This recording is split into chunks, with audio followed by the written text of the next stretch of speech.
Hi there, my name is Dennis Jones and I want to welcome you to the Bryan Museum in Galveston, Texas. I'm going to be your guide through a series of discussions or conversations about history. I know what you're saying, you probably think history is dull and boring, and yeah, sometimes it can be. But what we're going to do is we're going to learn a lot about the specifics and some details about the way people lived and how the way they lived affected the big moments in history. The really big ones. We're going to talk about them too, but I think they're going to be a lot more fun than maybe some of the other ways that you've been obliged to study them. So come with me, we're going to go this way. Hey, you know what this is? Yeah, I bet you do. This is $1.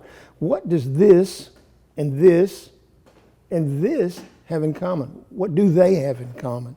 In the long time ago, when they didn't have a lot of money, what they would do is they would trade this for one of these. Now, they didn't use paper very much then. They would trade it for one of these. This would be $1. If you wanted to buy something that would cost $10, you'd have to have 10 of these or 10 of these, and you could trade those to a store, assuming you could find a store, and the man would probably give you $10 worth of goods for 10 buckskins. Buckskins. Why was a buckskin so valuable? Because a lot of times if they were on the edges of the world, like Texas was, they didn't have a lot of cloth, so you could use the buckskin for all kinds of things. You could take the buckskin and you could make rope out of it, you could make clothes out of it, you could make shoes out of it for your children.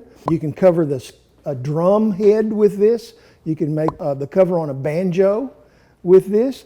There are so many different things that you can wear. Make a coat. This coat is buckskin. This was about, $4 or $5 back in the day. So buckskin is something that had a lot of uses and a lot of value.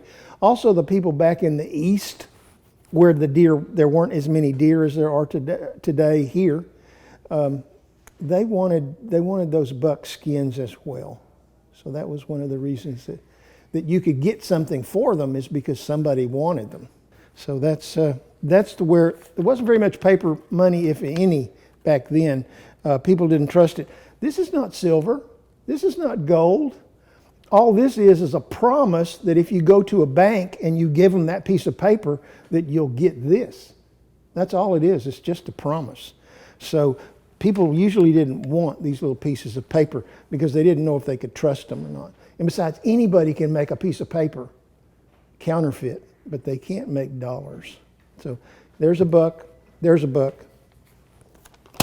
and there's $1.